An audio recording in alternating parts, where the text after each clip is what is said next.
জিন্দেগীর আমল যদি তোমার কাছে পছন্দ না হয়, জাহান্নাম ছাড়া কোনো উপায় নাই। এই ভয় আমাদেরও হয়, এই ভয়টুকু আমাদের মধ্যে আছে নাকি বলেন? হে খোদা দয়াময় রব্বুল আলামিন,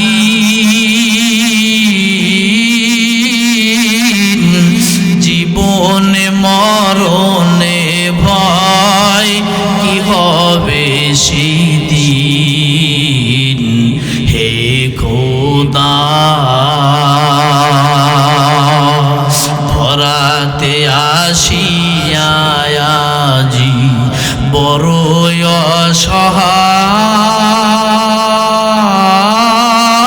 অসহায়, এহকালের মায়া জালে বন্ধু যে সবাই।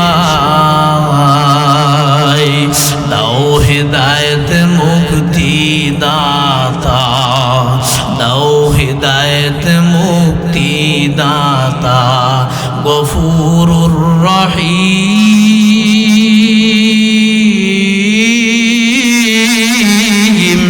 জীবনে মরণে ভয় কি হবে সেই দিন।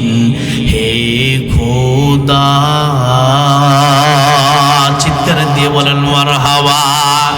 এ মালিক, জাহান্নামের দরওয়ানের নাম থাকবে মালিক। জাহান্নামীরা সহ্য করতে পারবে না, অসহ্য হইয়া বলবে ওনা দাও ইয়া মালিক, হে মালিক তোমার রব আল্লাহকে বলো লিয়াকদি আলাইনা রব্বুক, তোমার রব যেন আমাদের একটা চূড়ান্ত ফয়সালা করে দেয়। চূড়ান্ত ফয়সালা মানে কি? হয় হায়াত দিয়ে দুনিয়ায় ফিরাইয়া দিক, হয় জাহান্নাম থেকে মুক্ত করুক, না হয় জাহান্নামের মধ্যে আমাদেরকে মৃত্যু দিয়ে দিক।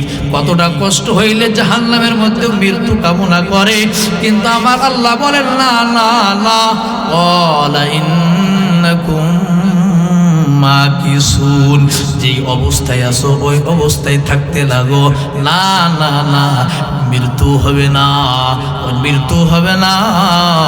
লা ইয়ামুতু ফিহা ওয়ালা ইয়াহইয়া, মৃত্যু হবে না, আবার বেঁচেও যেতে পারবে না। হায়াতও পাইবে না, আবার শান্তিও পাইবে না, মুক্তি হবে না, আবার মরণ হইবে না। কি হবে তাহলে? লিয়াজুকুল আযাব, এভাবে আযাব ভোগ করতে থাকো, আস্বাদন করতে থাকো, ভোগ করতে থাকো। না না না, এই আযাব থেকে পরিত্রাণ হবে না, মুক্তির কোনো রাস্তা নাই, পালায়ে চলে যাবা, বিশাল বড় জায়গা পলায়ন করবা। আল্লাহ বলেন ইয়াকুলুল ইনসানু ইয়াউমা ইদিন আইনাল মাফার, কাল্লা লা ওয়াসার ইলা রাব্বিকা ইয়াউমা ইদিনিল মুস্তাকার। ডাইনে বামে সামনে পিছনে যতই তাকাও না কেন, পালাবার কোনো রাস্তা খুঁজে পাইবা না, পালানোর কোনো রাস্তা খুঁজে পাইবা না। পালাবার রাস্তাগুলো সব বন্ধ হয়ে যাবে। আল্লাহর দরবারের আসামি হইয়া ওই দিন শুধু জাহান্নামে জ্বলতে থাকবা, বাঁচার কোনো উপায় থাকবে না। এই বয়ান আল্লাহ কি গরু ছাগলের জন্য করলো, নাকি আমার আপনার মতো মানুষ কি বলবো? কথা বলেন না কেন? আমার আপনার জন্যই তো করলো। ওই জাহান্নামের আসামি কারা হবে? হয়তোবা আমার আপনার প্রতি আল্লাহ যদি নারাজ হয়ে যান, হয়তোবা আমি আপনি হয়ে যেতে পারি। আল্লাহ তাআলা আমাদেরকে ওই জাহান্নামের ভয়াবহ ফিতনা আযাব থেকে এবং দুনিয়ার সমস্ত আযাব গজব থেকে হেফাজত করেন, বলেন আমিন। নবীর আদর্শের সৈনিক হয়ে এবং জান্নাতের মেহমান হয়ে আল্লাহ তাআলার রেজামন্দি সন্তুষ্ট চিত্ত বান্দা হয়ে রাজি খুশি করে যেন আমরা দুনিয়া থেকে যেতে পারি, আল্লাহ তাআলা তৌফিক দান করেন, বলেন আমিন। পৃথিবীর মায়া ভুলে আমাকে একা ফেলে, পৃথিবীর মায়া ভুলে আমাকে একা ফেলে চলে গেলে মা গো, জানি আর আসবে না সোহাগ মাখা মুখে, খোকা বলে ডাকিতে আমাকে। হে দয়াময় জান্নাত দিও আমার মা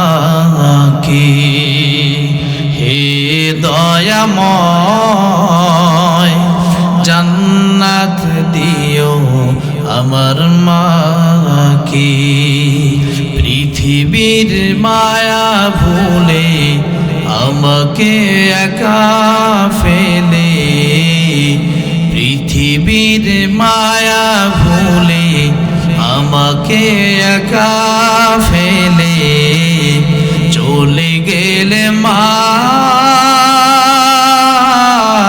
গো জানি আর আসবে না সোহাগ মাখা মুখে খোকা বলে ডাকিতে আমাকে হে দয়াময় জান্নাত দিও আমার মাকে হে দয়াময় জান্নাত দিও আমার মাকে চিৎকার দিয়ে বলেন আমিন বন্ধুরা আমার আল্লাহ রাব্বুল আলামিন এই পৃথিবীর জমিনে যখন আমাদেরকে পাঠানোর ইচ্ছা করলেন আমি কোরআন এবং হাদিসের মধ্য থেকেই কথা বলার চেষ্টা করব রব্বে কারীম যেন সহজ করেন বলেন আমিন কিন্তু বন্ধুরা আমার দিলের কানটা লাগায় শ্রবণ করতে হবে আল্লাহ রাব্বুল আলামিন যখন আমাদেরকে পৃথিবীর জমিনে পাঠাবেন যখন ইচ্ছা করলেন তখন সর্বপ্রথম সিদ্ধান্ত নিলেন জমিন বানাতে হবে জমিন কারণ গোটা পৃথিবীর জমিন এই জমিনে আমরা বিচরণ করে এই জমিনটা ছিল না তখন শুধুমাত্র ছিল পৃথিবীতে পানি আর পানি আর পানি আল্লাহ রাব্বুল আলামিন পানির উপরে একটা জমিন আল্লাহ তাআলা বিছানা বিছায় দিবেন আলাম নাজআলিল আরদা মিহাদা আল্লাহ তাআলা বসবাস বিচরণের জন্য চলাফেরার জন্য আল্লাহ তাআলা একটি বিছানা বিছিয়ে দিলেন এটা হলো জমিন এই জমিন কিভাবে বানাবেন রব্বে কারীমের নির্দেশে গোটা পৃথিবীর জমিন শুধু জমিন ছিল না পানি আর পানি ছিল রব্বে কারীমের নির্দেশে পানির মধ্যে ঢেউ শুরু হয়ে গেল ঢেউয়ের আঘাতে আঘাতে ফেনা তৈরি হলো এই ফেনার থেকে একটু জমাট মাটি তৈরি হলো এটা অন্য কোনো জায়গা নয় এটা হলো পৃথিবীর মিডল পয়েন্ট হচ্ছে বাইতুল্লাহর কালো গিলাপালা ঘর বরাবর সুবহানাল্লাহ জমাট একটু এই যে টিস্যু বক্স এই টিস্যু বক্সের ন্যায় একটু মাটি জমা হয়ে গেল রব্বে কারীমের নির্দেশে এরপরে আল্লাহ তাআলা সুম্মা দুহিয়াতিল আরদ এই ছোট্ট জমিন মাটি এই যে জমিনের সূচনা এটাকে টান দিয়ে বিশাল আজকের পৃথিবীর এই জমিন বানাইলেন এরপরে যখন পানি পথে সফর করে নজর যত দূর যায় শুধু পানি আর পানি দেখি শুনলাম পৃথিবীতে স্থলভাগের থেকে জলের অংশ বেশি বিশ্বাস হয় না পানি পথে সফর করলে তখন বোঝা যায় দিন যায় রাত যায় ঘন্টার পর ঘন্টা অতিবাহিত হয় পানি পথের সফর শেষ হয় না নজর যত দূর যায় শুধু পানি আর পানি তখন একই হয়ে যায় পৃথিবীতে এখনো পর্যন্ত স্থলভাগের থেকে জলের অংশ বেশি তখন বিশ্বাস হয়ে যায় একই হয়ে যায় এরে বন্ধুরা আমার আল্লাহ তাআলা আজকের এই বিশাল জমিনটা বানাইলেন অন্য কোনো উদ্দেশ্য নয় জমিনটা কি কারণে বানাইলেন, কেন বানাইলেন, তার জবাব আল্লাহ তাআলা কোরআনের মধ্যে দিয়েছেন। সূরাতুল মুমিন 24 নম্বর পারার 13 নম্বর পৃষ্ঠার মাঝখানের অংশে পাইবেন আয়াত নম্বর 64। আল্লাহ তাআলা বলেন, এই জমিন আমি কাদের জন্য, কিসের জন্য, কেন বানাইলাম? আল্লাহুল্লাযী জাআলা লাকুমুল আরদা করারা। আল্লাহু আকবার বলে। এই বন্ধুরা আমার দিলের কান লাগায় শুনবেন, আল্লাহ তাআলা কেন কোরআন দিলেন, কোরআনে কি আমাদের কি জানালেন, কি নির্দেশ দিলেন, কোনটা নিষেধ করলেন জানতে হবে। কারণ এই কোরআন হলো আমার আপনার জীবন বিধান। কোরআন যে ব্যক্তি জীবনে কোরআনের নির্দেশ জীবনে বাস্তবায়ন করেছে, এই কোরআন তাকে টেনে টেনে আল্লাহর জান্নাতে পৌঁছে নিয়ে যাবে। সুবহানাল্লাহ। আর পক্ষান্তরে কোন মানুষ যদি কোরআনকে মাইনাস করে চলে, ওমান জাআলাহু খালফা যহরিহি সাকাতাহু ইলান নার, এই কোরআন তাকে ধাক্কা দিয়ে আল্লাহর জাহান্নামে ফেলে দিবে। নাউযুবিল্লাহ। এই জন্য বন্ধু আমার কোরআন জানতে হবে। আল্লাহ তাআলা বলেন, লাকুমুল আরদা করারা। জমিন আল্লাহ তাআলা বানানোর পর বলে নাই যে লি আমি আল্লাহর জন্য বানাইছি, বলেন নাই। আল্লাহ বললেন লাকুমুল আরদ, মানে তোমাদের জন্য জমিন বানাইছি। সুবহানাল্লাহ বলেন। এবার পানির উপরে আল্লাহ তাআলা এই জমিন, বিশাল বড় জমিন বানাইলেন, মাটির এই জমিন। তখন পানির উপরে যত বড় শক্তিশালী জিনিস থাকুক না কেন, পানির কাছে একেবারে নগণ্য তুচ্ছ। পানির কাছে কোনো শক্তিশালী জিনিস কিছুই, কোনো কিছুর মাতবাড়ি ক্ষমতা চলে না। তাই যদি হতো বন্ধুরা আমার, সাগর, বিশাল সাগরের মাঝে বিশাল বড় বড় শিপ, বড় বড় জাহাজ, 20-30 তালা বন্ধুরা আমার, এর থেকে আরো বড় বড় জাহাজগুলো যখন সমুদ্রের ঢেউয়ের কবলে পড়ে যায়, এই জাহাজগুলোর মধ্যে গাছপালা লাগানো আছে। এই জাহাজগুলোর মধ্যে এয়ারপোর্ট বানানো হলো, খেলার মাঠ বানানো হলো, বিশাল বড় বড় জাহাজ সমুদ্রের ঢের কবলে পড়লে তখন ছোট্ট একটা পিপিলিকার নাই হেলতে দুলতে থাকে, এত বড় শক্তিশালী জাহাজটা পর্যন্ত সাগরের মধ্যে তুচ্ছ হয়ে যায়। কথা বলেন ঠিক কি? আমার আল্লাহ তাআলার ক্ষমতা কত বেশি, দুনিয়ার মানুষ এখন আমরা অনুধাবন করতে পারি না। তাহলে জমিনটা যখন পানির উপরে ভাসমান, জমিন হেলতে দুলতে থাকে, তাহলে এই জমিন যদি হেলাধুলা করে, জমিনে মানুষ কেমন করে ঘর উঠাইবে, রাস্তা বানাইবে, গাড়ি চালাইবে, কি করে বসবাস করবে, কিভাবে? রাস্তাঘাট বানাইলে, গাড়ি ঘোড়া চালাইলে বন্ধুরা আমার, একটা আরেকটার সঙ্গে দ্রুত অ্যাক্সিডেন্ট হওয়ার সম্ভব থাকবে। আবার মানুষ বিল্ডিং উঠাইতে পারবে না, ঘর বাড়ি বানাইতে পারবে না, যে জমিন স্থির নয়।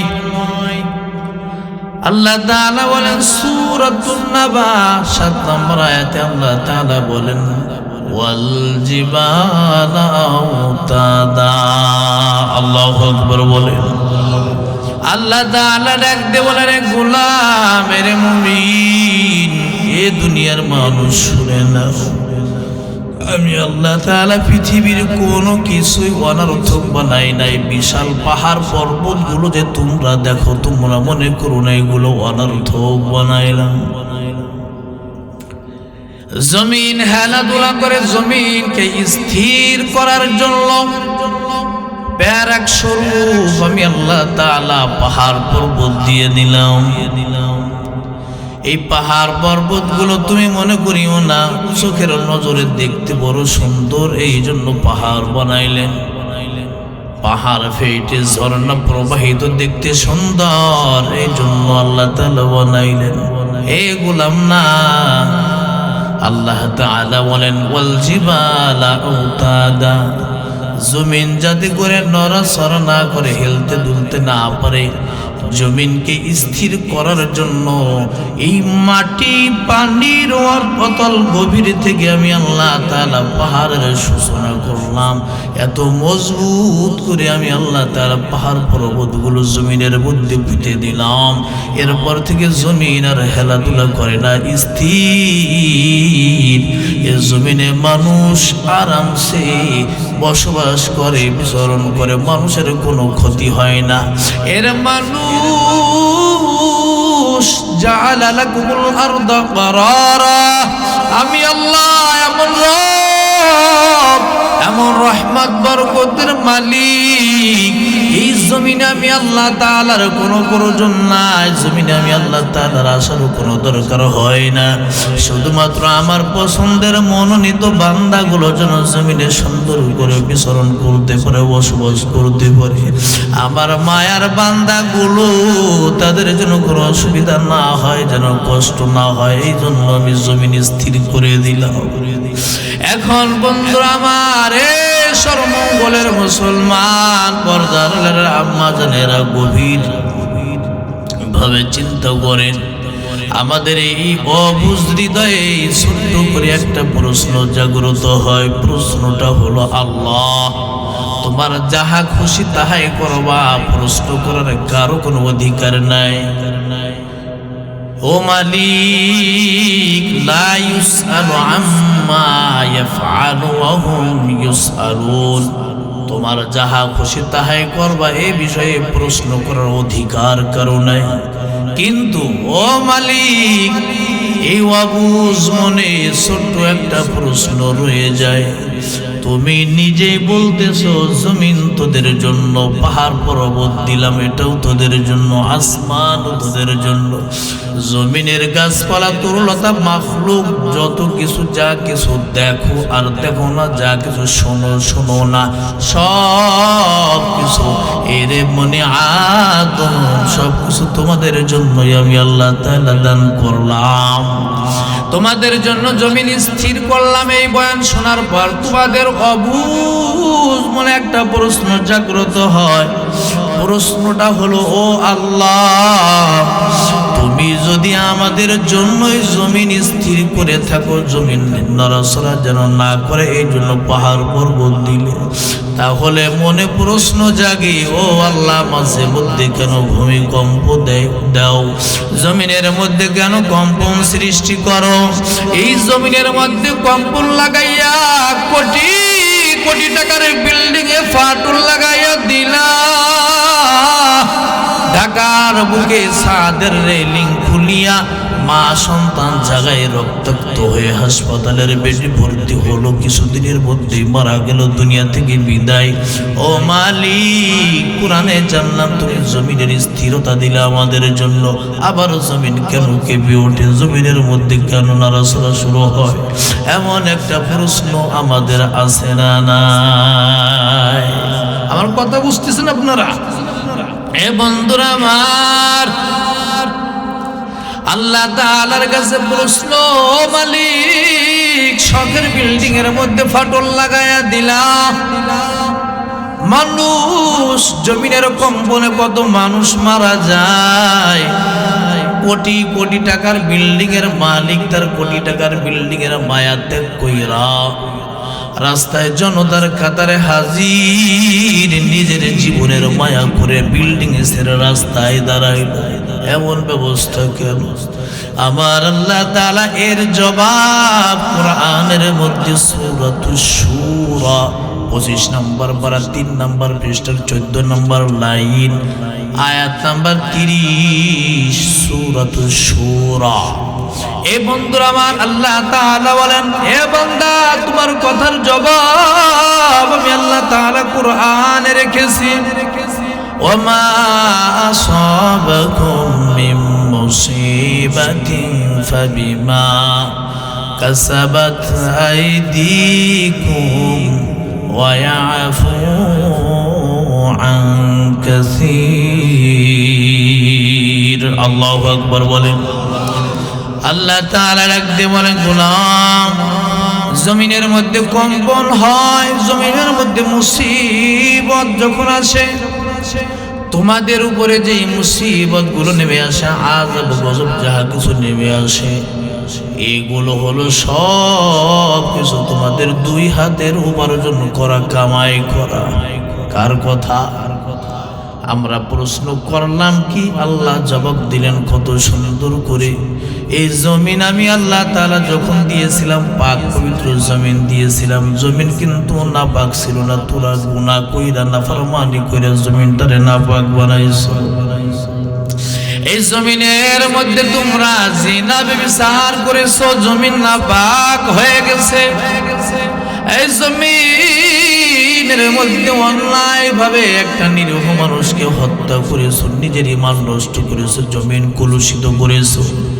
এই জমিনের মধ্যে দাঁড়াইয়া দাঁড়াইয়া বক্সের মধ্যে গানের আওয়াজ দিয়ে জমিনটার মধ্যে কম্পন লাগাইছো, মানুষের ঘুম হারাম করেছো, বিল্ডিং এর মধ্যে কম্পন লাগাইছো, ঘুমের বাচ্চা চিৎকার দিয়ে ঘুম থেকে লাফিয়ে ওঠে, জাগ্রত হয়ে যায়। নিজের ক্ষমতা আর টাকা পয়সার গরম বাহাদুরির কারণে এত কিছু জমিনের মধ্যে করলি। এই জমিন তো আমি আল্লাহ বড় মায়া করে তোদের জন্যই দিলাম, তোমাদের জন্য জমিনে বসবাসের সব ব্যবস্থা আমি আল্লাহ করেছিলাম। কিন্তু কেন এর যুবক জমিনের মধ্যে বক্স বাজাইয়া কম্পন লাগাইলি, জমিনটারে নাপাক বানাইলি? এই জমিনের মধ্যে রাস্তার পাশ দিয়ে হেঁটে যাও, মসজিদের মধ্যে মানুষ জামাতে নামাজ আদায় করে, তুমি দেখেও দেখো না, না দেখার ভান করে চলে যাও। মসজিদের মাইকে মুয়াজ্জিনের কণ্ঠে আযান তুমি শুনেও শোনো না, তোমার কানের মধ্যে তুলা দিয়ে তুমি রাস্তা দিয়ে হেঁটে যাও।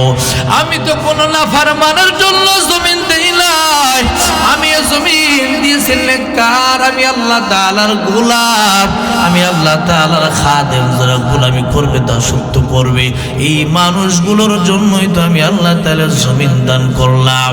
আমি আল্লাহ তাআলা একটা নতুন নতুন আযাব গজব নাজিল করে করে তোমাদের উপরে জুলুম করি নাই রে গোলাম। সব কিছু তোমাদের অর্জন করা।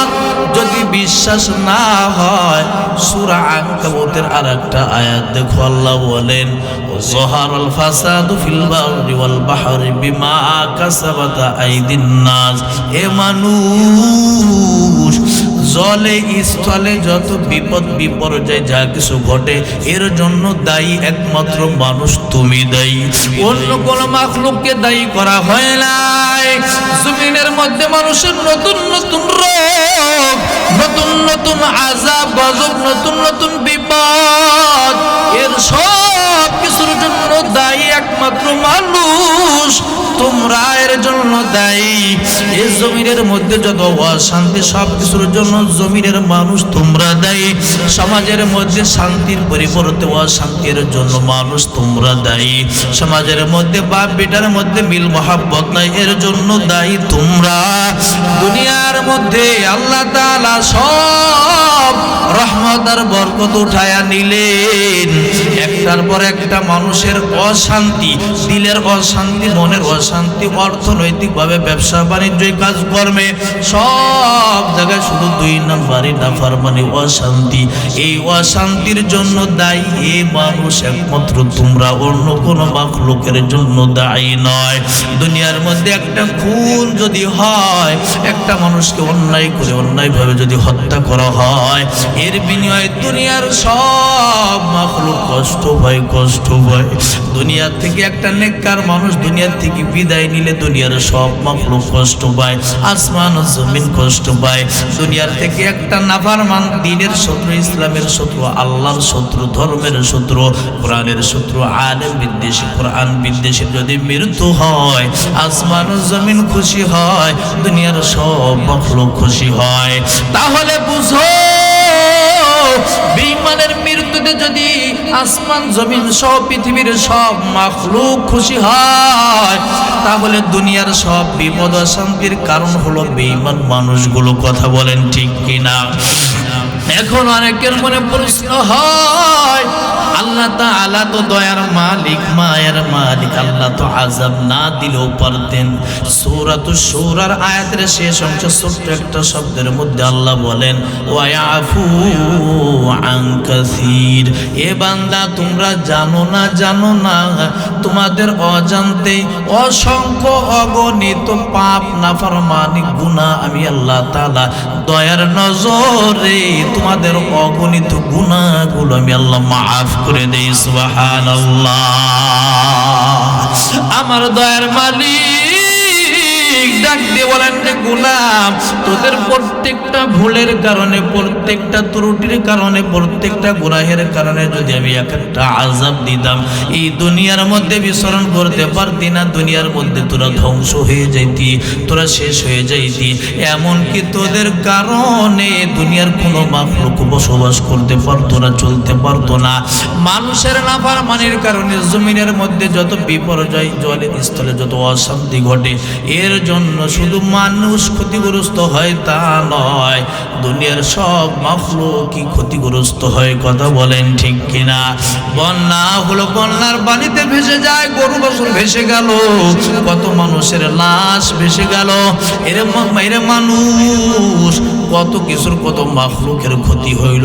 আমার আল্লাহ বলেন এই সব কিছুর জন্য দায়ী একমাত্র মানুষ। সূরাতুল ইউনূসের মধ্যে আল্লাহ তাআলা বলেন ইন্নাল্লাহা লা ইয়াযলিমুন নাস শাইআ, ইন্নাল্লাহা লা ইয়াযলিমুন নাস শাইআ। আল্লাহ বলেন আমি রব দুনিয়ার কোন মানুষের উপরে বিন্দু পরিমাণ কোনো জুলুম করি না। আমি যে আল্লাহ নিজের উপরে জুলুম হারাম করেছি, দুনিয়ার সব মানুষের উপর হারাম করেছি। আমি আল্লাহ কোন মাখলুকের উপর জুলুম করব, আমি মাওলা নিজের উপরে হারাম করে নিয়েছি। না না না, কোন মাখলুকের উপর জুলুম করা আমি মালিকের সাজে না, এটা আমি মালিকের সিফাত গুণ, এটা হতে পারে না। ওয়ালাকিন্নান নাসা আনফুসাহুম ইয়াজলিমুন, পক্ষান্তরে মানুষ নিজেই নিজেদের উপরে জুলুম করে। কথা বলেন ঠিক কিনা? আল্লাহ তাআলা বললেন এ গোলাম এইটা হারাম করবি না। বান্দা ওই হারামের মধ্যে নগদ মজা পাইয়া ওইটাই কইরা নিজের উপরে জুলুম করলো। আল্লাহ তাআলা এই কথাই বলতেছেন। আল্লাহ তাআলা বলেন সুদ ঘুষের লেনদেন করবি না, হারাম লেনদেন করবি না, নিজের চরিত্রটা ঠিক রাখবা, লজ্জা স্থানের অপব্যবহার করবি না। আল্লাহ যেটা নিষেধ করলো সেই কাজে আমরা কইরা নগদে মজা নিতে চাই। নগদে হারাম লেনদেন করিয়া নগদে অর্জন হয় টাকা পয়সার পাহাড়। আল্লাহ বললেন এটা নিষেধ করবি না, কবিরা গুনাহ। আমি উল্টা পথেই চললাম, আমি সেই নাফরমানি, সেই গুনাহটাই কবিরা গুনাহ প্রতিযোগিতা দিয়ে আমি করলাম। আল্লাহ তাআলা বলেন এ বান্দা এই দেখ আমি আল্লাহ তাআলা যেটা নিষেধ করলাম তুমি মজা করে করে সেই গুনাহের উপরে অটল মজবুত রয়েছো, তুমি নিজের উপরে নিজে জুলুম করছো। এই জুলুমের ফল দুনিয়াতে ভোগ করতে হবে, পরকালে ভয়াবহ আকারে ভোগ করা লাগবে। কথা বলেন ঠিক কিনা? আল্লাহ তাআলা সূরাতুস সাজদার মধ্যে বলেন ওয়ালা নুযীকান্নাহুম মিনাল আযাবিল আদনা দুনাল আযাবিল আকবার। এই সর্বমঙ্গলের মুসলমান শুনো, আল্লাহ তাআলা কোরআনে কি নির্দেশ, কি মেসেজ, কোন বার্তা আমাদের দিলেন। আল্লাহ তাআলা এই কোরআনের বয়ান অন্য কোন মাখলুককে শোনাইতেছেন না, অন্য কোন মাখলুকের উপরে কোরআন দেই নাই। এর মানুষ আমাদেরকে দিয়ে দিয়ে বলতেছেন এ মানুষ শুনো ওয়ালা নুযীকান্নাহুম মিনাল আযাবিল আদনা দুনাল আযাবিল আকবার। আমি আল্লাহ তাআলা বড় বড় ভয়াবহ আযাবের পূর্বে দুনিয়াতে ছোট্ট ছোট্ট লঘু আযাব দিয়ে দিয়ে তোদেরকে সতর্ক করতেছি। ছোট্ট ছোট্ট আযাব দিয়ে আমি আল্লাহ তাআলা তোদেরকে ভয় ঢুকাইয়া এই যে দুনিয়ার মধ্যে নিজেদের উপরে নিজেরা জুলুম কইরা নাফরমানি করেছো, এর জন্য আমি আল্লাহ পরিপূর্ণ আযাব দুনিয়াতে দেই না, ছোট্ট ছোট্ট কিছু আযাব গজব দিয়া তোমাদেরকে সতর্ক করতেছি। এরে গোলাম, এরে বান্দা, সাবধান সাবধান হয়ে যাও। আমি আল্লাহ তাআলা যেদিন বড় আযাব, যেদিন বড় গজব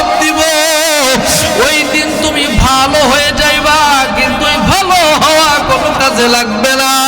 আমি আল্লাহ ইন্না বাতুশা রাব্বিকা লাশাদীদ, আমি আল্লাহর ধরা পাকড়াও বড় কঠিন। এ বান্দা দুনিয়াতে নাফরমানি করতে থাকো আর আমি আল্লাহ তাআলা ছোট্ট ছোট্ট অশান্তি আযাব দিয়ে দিয়ে তোদেরকে হুশ করে দেই, হুঁশিয়ার সাবধান করে দেই। এরপরেও যদি ফিরে না আসো, নাফরমানির উপরে যদি অটল মজবুত থাকো, আমি আল্লাহ এমন ভাবে তুই ধরবো, ধরার পর তোর হুঁশ ফিরবে, তখন তুই ফিরে আসতে চাইবি, তওবা করতে চাইবি, তখন তুমি ভালো হইতে চাইবা।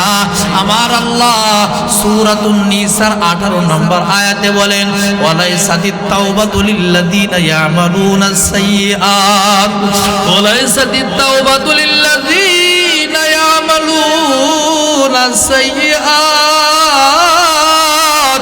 বেঈমানের দল বেঈমানি থেকে ফিরে আয়। যদি না আসো, গুনাহ করতেই থাকো, চলমান থেকে করতেই থাকো, গুনাহের উপরে যদি অটল থাকো, নাফরমানির উপরে অটল থাকো, ইসলামের বিরুদ্ধাচরণ করার উপরে যদি অটল থাকো, উলামা বিদ্বেষী হয়েছে এর উপরে যদি অটল থাকো, বেনামাজি হয়েই রইলি, নামাজের চিন্তা করলি না, ধারদারলি না, এর উপরে অটল, হারাম লেনদেন করো, হারাম ব্যবসা কারবার করে এর উপরে অটল থাকলি, হঠাৎ করে আমি আল্লাহ তাআলার পক্ষ থেকে মালাকুল মাউত হাজির হয়ে যাবে। হাত্তা ইদা হাদারা আহাদাহুমুল মাউত, হঠাৎ করে মালাকুল মাউত হাজির হয়ে যাবে, তখন তোমার হুঁশ ফিরবে, তখন তুমি বলবে ইন্নী তুবতুল আন, ও আল্লাহ আমি এখন তওবা করতে চাই, আমি এখন ফিরে আসতে চাই। এই সর্বমঙ্গলের মুসলমান শুনো, তওবা কাকে বলে জানেননি? মুখে মুখে জবানে আস্তাগফিরুল্লাহ আস্তাগফিরুল্লাহ জবানে বলার নাম কিন্তু তওবা নয়। এর বন্ধুরা আমার, খালেস দিলে যদি কেউ এই কথা স্মরণ কইরা আস্তাগফিরুল্লাহ পরে কোন কথা দিলে যদি স্মরণ করে, আল্লাহ আমি একজন নাফরমান গুনাহগার, আস্তাগফিরুল্লাহ আমি আর এই গুনাহ করব না, তুমি আমাকে মাফ করে দাও, আস্তাগফিরুল্লাহ ও মালিক আমার মধ্যে অমুক বদ অভ্যাস আছে, অমুক গুনাহ করার খাসলাত বদ অভ্যাস আছে, আমি ছেড়ে দিলাম, প্রতিজ্ঞা করলাম আর করব না, যাহা কিছু করেছি আস্তাগফিরুল্লাহ তুমি আমারে মাফ করে দাও। এই নিয়ত করে করে করে করে এই প্রতিজ্ঞা করে করে যারা আস্তাগফিরুল্লাহ আস্তাগফিরুল্লাহ পড়ে, আমার আল্লাহ তাদের পাপ সমূহ মাফ করে দেন। সুবহানাল্লাহ। আর শুধু জওয়ানে কতবারই তো পড়লে আস্তাগফিরুল্লাহ আস্তাগফিরুল্লাহ 100 বার করে পাঠ করলে কিন্তু গুনাহ ছাড়ার অভ্যাস হয় নাই, গুনাহ পরিহার করতে পারো নাই, গুনাহ ত্যাগ করতে পারো নাই। তওবা মানেই হলো নিজের মধ্যে যেই বদ খাসলাতগুলো আছে এগুলো পরিহার করে তার থেকে ফিরে আসা এবং প্রতিজ্ঞা করা, নেক্সট টাইমে পরবর্তীতে আর আমি কখনো এমন নাফরমানি আর এমন কোনো গুনাহ করব না।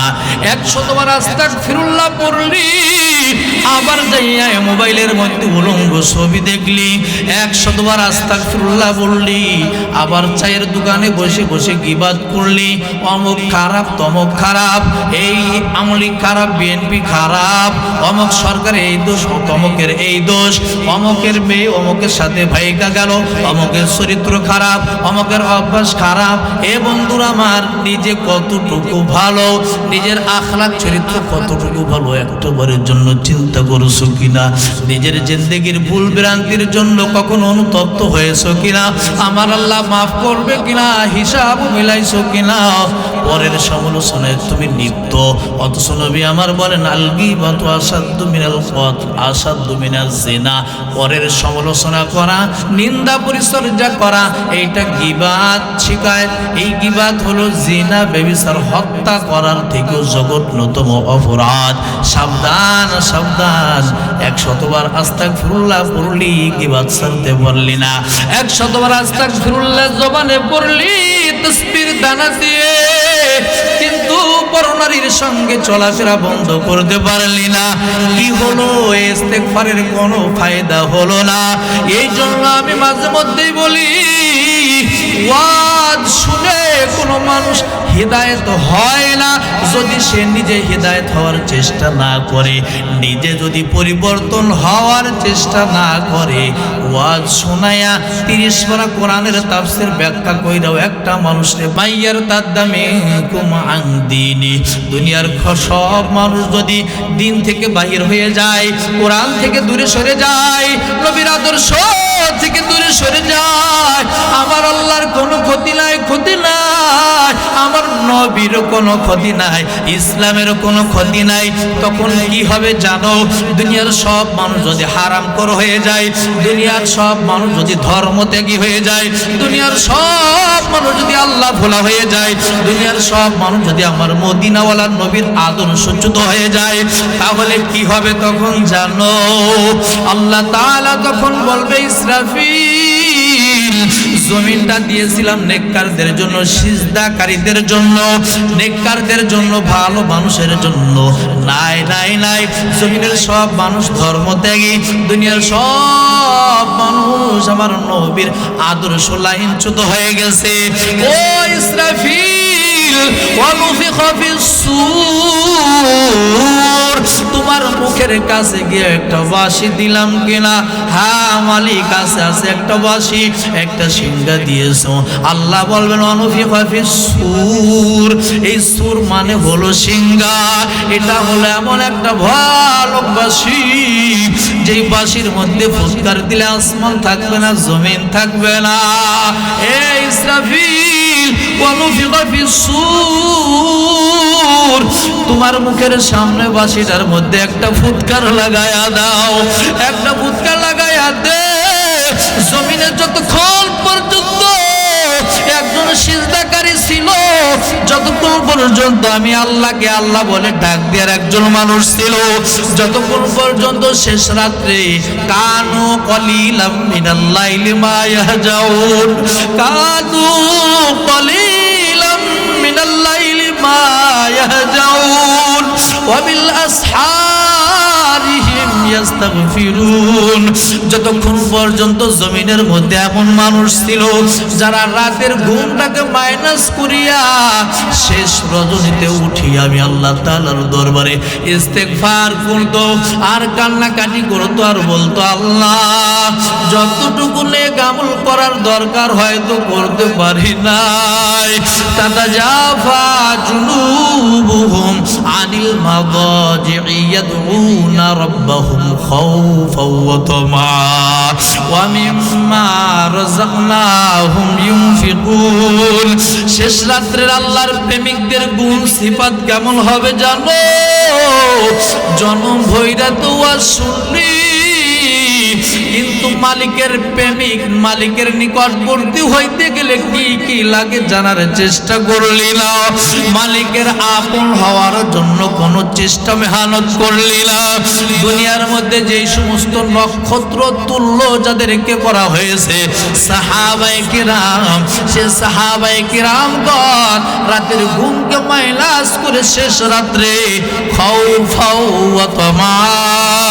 এই মাদারীপুরের মুসলমান শুনো, সাহাবীরা শেষ রাত্রে উঠিয়া কান্নাকাটি করতো, তাহাজ্জুদ পড়তো আর বলতো ওয়াবিল আসহারিহিম কানু ইস্তাগফিরুন।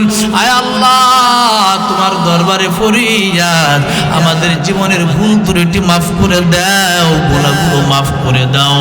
আয় আল্লাহ, তোমার কাছে আশাও রাখি, ভয় করি, খাউফাও ওয়া তামা, তোমার কাছে আশা রাখি তুমি আমাদেরকে বঞ্চিত করবা না, জান্নাত দিবা। আবার ভয় হয়, কিসের ভয়? জিন্দেগির আমল যদি তোমার কাছে পছন্দ না হয়, জাহান্নাম ছাড়া কোনো উপায় নাই। এই ভয় আমাদেরও হয়, এই ভয়টুকু আমাদের মধ্যে আছে নাকি বলেন? হে খোদা দয়াময় রব্বুল আলামিন, জীবনে মরণে ভয় কি হবে সেদিন। হে খোদা ধরাতে আসিয়া আজি বড়ই অসহায়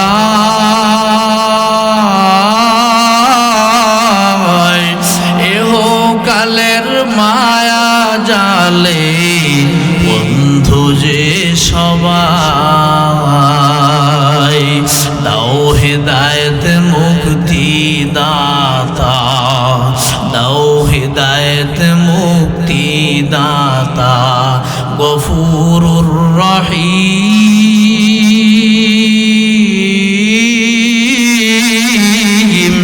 জীবনে মরণে ভয় কি হবে সেই দিন হে খোদা চিৎকার দিয়ে বলেন মারহাবা। এ বন্ধু এই জন্য হযরত আবু বকর রাদিয়াল্লাহু তাআলা আনহু কান্না করতেন। 10 জনকে আল্লাহ তাআলা দুনিয়ায় জিন্দা থাকতেই জান্নাতের সার্টিফিকেট দিলেন, তার মধ্যে একজন আবু বকর। আবু বকর গাছের দিকে তাকায়া তাকায়া কাঁদতেন আর বলতেন ইয়া লাইতানি কুনতু ওরাক। এ গাছের পাতা, আমি যদি গাছের পাতা হইতাম রে, আমি যদি জমিন হইতাম, জমিনের ঘাস হইতাম, অমুক জিনিস হইতাম, বৃক্ষরাজি হইতাম, আমি যদি গাছ হইতাম আমাকে লাকড়ি বানাই দিত, হিসাব নিকাশ থাকতো না। কিন্তু আমি আবু বকরে বড় ভয় হয়, না জানি আমাকে যখন হিসাব নিকাশ দেওয়া হবে তখন আমার কি অবস্থা হবে, আমার কবরে কি হবে, আমার কবরে অন্ধকার ঘর আলোকিত হবে নাকি অন্ধকারই থাকবে। টেনশন করতেন, কান্না করতেন। এর বন্ধু অন্যান্য সাহাবীরা বলেন আবু বকর রে, আল্লাহ তাআলা এতটাই আপনার প্রতি খুশি, এ আবু বকর আপনি কেন এইভাবে কান্না করেন? আপনাকে তো জান্নাতের সার্টিফিকেট দেয়া হলো, এরপরেও আপনি কেন কবরে ভয়ে কান্দেন? এরপরেও কেন জাহান্নামের ভয়ে কান্দেন গো আবু বকর? আবু বকর ডাক দে বলে আমি একজন হলো কাপড় ব্যবসায়ী, আমি একবার কাপড় বিক্রয় করলাম, একজন মহিলা আমার থেকে কাপড় কিনে নিয়ে গেল, আবার 2-3 দিন পরে ফিরে আসলো, আসার পরে বলতেছে আবু বকর রে, তোমার দোকানের কাপড় আমার পছন্দ হয় না, টাকা ফিরাইয়া দে, টাকা ফিরাইয়া দাও, তোমার কাপড় ফিরাইয়া দাও। আবু বকরের মধ্যে মাথার মধ্যে হঠাৎ করে এই কথা যখন স্মরণ হয়ে গেল, আবু বকর নিজেও কান্দার বলে সাহাবী, ও সাহাবীদের দল শুনে নাও, শুনে নাও, তোমরা বলতেছো আমার আল্লাহ জান্নাতের ঘোষণা দিয়েছেন, আমি কেন কান্দি? আমি কান্দি ওই কাপড় কিনে নিল যে মহিলা, তার ঘটনা থেকে আমি কান্দি, আমার টেনশন হয়। আমার আল্লাহ যদি বলে রে আবু বকর, এ আবু বকর আয় আয় এদিকে আয়, তোমার জিন্দেগিতে যতটুকু নেক আমল করেছো আমি আল্লাহর কাছে পছন্দ হই নাই, যা যা আমি আল্লাহর দেওয়া জান্নাত ফিরাইয়া দে, তোর নেক আমল ফিরাইয়া নে। আমার আল্লাহ যদি একটাবার এই কথা বলে আমি আবু বকরের কি উপায়? এরে বন্ধুরা আমার, এত বড় দামি মানুষ হওয়ার পরও আজ পর্যন্ত বন্ধুরা আমার মৃত্যুর আগ পর্যন্ত ওই কবরের ভয়ে কান্না করেছেন, কবরের ভয়ে। অথচ আমরা সেই দামি মানুষ হইতে পারি নাই। আমরা কেন তামাম দুনিয়ার কিয়ামত পর্যন্ত আনেওয়ালা উম্মত যত মানুষ আসবে সব মানুষ মিলে একত্রিত হইয়াও আবু বকরের আমলের সমান হতে পারবে না, কি বলেন? এ বন্ধু সেই আবু বকর আজ ভালোবাসা অর্জন করিয়া ভালোবাসিয়া নবীর পাশে রওজায়ে আতহারে ঘুমায়। মদিনায় গেলাম, যাওয়ার পরে দেখি আমার নবীর রওজার পাশে আবু বকর ওমরের নাম আরবিতে স্পষ্ট লেখা। যারা মদিনায় গিয়েছেন নবীর রওজায় সালাম দিয়েছেন তারা দেখেছেন আবু বকর ওমর নবীজিকে হাজিরা প্রত্যেকটা দিন অল টাইম 24 ঘন্টা কিয়ামত পর্যন্ত অনবরত নবীজিকেও যেমন সালাম দেয় আবু বকর ওমরকেও সালাম দেয়। এই সম্মান আর ইজ্জত পাইছেন একমাত্র আমার নবীর আদর্শ তরিকার উপরে কুরবান হওয়ার কারণে। কথা বলেন ঠিক কিনা? নবীজির সালাম দেওয়ার পাশাপাশি যারা সচেতন, যারা লক্ষ্য করেছে আবু বকর ওমর ঘুমিয়েছে, তাদেরকেও সালাম দেয়, আমিও দিব। এরে বন্ধুরা আমার, এত বড় গুণ অর্জন করলেন, নবীর পাশে শোয়ার সুযোগ পাইলেন, অথচ নবীর স্ত্রী খাদিজা নবীর পাশে শুইতে পারেন নাই। নবীর স্ত্রী আবু বকরের কন্যা আম্মা জান আয়েশা নবীর পাশে শুইতে পারে নাই। নবীর পাশে শোয়ার জন্য জায়গা রাখছে, কিন্তু আল্লাহ তাআলা ওই জায়গাটা ওমরের জন্য বরাদ্দ করে দিয়েছেন। আল্লাহু আকবার। এই জন্য জীবন দিয়ে ভালোবাসার বিকল্প নাই। আম্মা জান আয়েশা আমার নবীজিকে কম ভালোবাসে নাই, কিন্তু ওমরের ভালোবাসাটাই আল্লাহর কাছে এতটা গ্রহণযোগ্য হয়েছে। ওমরের জন্য নবীর পাশের জায়গাটা, যেই জায়গাটা শোয়ার জন্য আম্মা জান আয়েশা নিজেই জায়গাটা বরাদ্দ করে রাখলেন, কিন্তু এমন এক পরিস্থিতির শিকার হইলেন, যেই জায়গাটা স্বয়ং আসমানের মালিক ওমরের জন্য রেখেছে, সেই জায়গায় আম্মা জান কেমন করে ঘুমাইবে? এই জন্য আবু বকর ওমর নবীর পাশে শুয়ে আছেন। বন্ধুরা আমার, এই আবু বকর ইন্তেকালের পূর্বে সবাইকে ওসিয়ত করলেন, হে আমার আত্মীয় স্বজন শোনো, মদিনার মুসলমান শোনো, আমি আবু বকরের ইন্তেকাল হয়ে গেলে কোনো কবর খনন করবি না। আমি আবু বকরের জন্য কোনো কবর খনন করবি না। আমি আবু বকরের লাশটা সুন্দর করে গোসল দিয়া, কাফনের কাপড় পরাইয়া, আমি আবু বকরকে নিয়ে নবীর রওজার পাশে দাঁড়াইবি। আমার নবীর রওজার পাশে আমি আবু বকরের লাশটা রাখিয়া নবীর কাছে অনুমতি চাইবা। নবীর অনুমতি ছাড়া নবীর পাশে আমার শোয়াইবি না, বেয়াদবি হয়ে যাবে, আমি এতটুকু বরদাস্ত করতে পারবো না। আমার নবী যদি অনুমতি দেয় তাহলে আমার নবীর পাশে শোয়াইয়া দিও, আর যদি আমার নবী অনুমতি না দেয়, ওই যে মদিনার মসজিদে নববীর পাশে জান্নাতুল বাকি বিশাল বড় গোরস্থান, জান্নাতুল বাকিতে একটা কবর খনন করিয়া আমি আবু বকরের দাফন দিস। তবুও নবীর অনুমতি ছাড়া আমার কিন্তু কবর নবীর পাশে দিবি না, সাবধান। আবু বকর রাষ্ট্র পরিচালনা করলেন 2 বছর 3 মাস 2 মাস 10 দিন, বিভিন্ন ইতিহাসে লেখে। এরে বন্ধুরা আমার, আবু বকর রাষ্ট্র পরিচালনা করার পর হায়াতের ঘন্টা বেজে গেল, হায়াত শেষ হয়ে গেল। ইনি তো রাষ্ট্রপ্রধান ছিলেন, এনার ঘরের মধ্যে রাষ্ট্রীয় অনেক সম্পদ থাকবে, তল্লাশি করা হলো। কেমন তল্লাশি? আবু বকর বলেছিল আমার পরবর্তী খলিফা ওমর খেলাফতের মসনদে বসবে। এই খলিফা ওমরের কাছে আমার রাষ্ট্রীয় সম্পদ ঘরের মধ্যে 2টা জিনিস আছে, এই 2টা জিনিস ওমরের কাছে বুঝিয়ে দিও। আমার ঘরে আমি পাকাপোক্ত করি নাই, মজবুত করি নাই, জনগণের সম্পদ ফাঁকি দিয়ে আমি কিছু করি নাই। এ বন্ধু, তখন ছিল সোনালী যুগ, তখন মানুষ জমিনের মধ্যে আরামসে গাছের নিচে ঘুমিয়ে থাকতো, জানমালের কোনো ভয় ছিল না। এটা খেলাফতের জামানা। আজ পৃথিবীর জমিনে যদি খেলাফত প্রতিষ্ঠিত হয়, শুধু মুসলমান নয়, সব ধর্মের মানুষের জানমালের নিরাপত্তার ব্যবস্থা করা হবে। কথা বলেন ঠিক কিনা? কিন্তু যে সমস্ত মুসলমান গুমরা হয়ে গেছে, ফাকাদ দাল্লা দালালান মুবিনা, স্পষ্ট যেগুলো চূড়ান্ত পর্যায়ের গুমরা পথভ্রষ্ট হয়ে গেছে, একেবারে হালাক বরবাদ হয়ে গেছে, এরা এমন দলকানার গোষ্ঠী। এ মাদারীপুরের মুসলমান, আপনি দল করবেন, আমি রাজনীতির বয়ান করতেছি না, হঠাৎ করে একটু প্রেক্ষাপট এসে গেল, আপনি দল করবেন, নিষেধ নাই। আওয়ামী লীগ করেন, বিএনপি করেন, জাতীয় পার্টি করেন, জামাত করেন, চরমনায় যেটা খুশি সেইটা করেন, কিন্তু আপনি দল করবেন ততক্ষণ যতক্ষণ পর্যন্ত আমার দল আল্লাহ এবং রসুলের বিরুদ্ধে না বলবে, ততক্ষণ। আমার দল থেকে আওয়াজ যদি আমার নবীর বিরুদ্ধে যায়, আমার নবীর দুশ্মনের যদি বিচার ক্ষমতায় থাকার পরে যদি সরকার করতে ব্যর্থ হয়, এমন সরকারের গুণগান গাইয়া নবীর দুশ্মনদের কাতারে দাঁড়ানোর কি দরকার আছে? এই জিন্দেগিটা আল্লাহ তাআলা দিলেন, নিয়ামত দিলেন, হায়াতের জিন্দেগি দিলেন। অনেকেই তোমার পেটি মারা যায়, কিন্তু আমার আপনার 40, 50, 60 বছর 70 বছরের হায়াত দিলেন। এই হায়াত এটা একটা নিয়ামত, এই নিয়ামতের কেন কদর করি না? হায়াতটা সঠিক পথে কেন পরিচালনা করি না?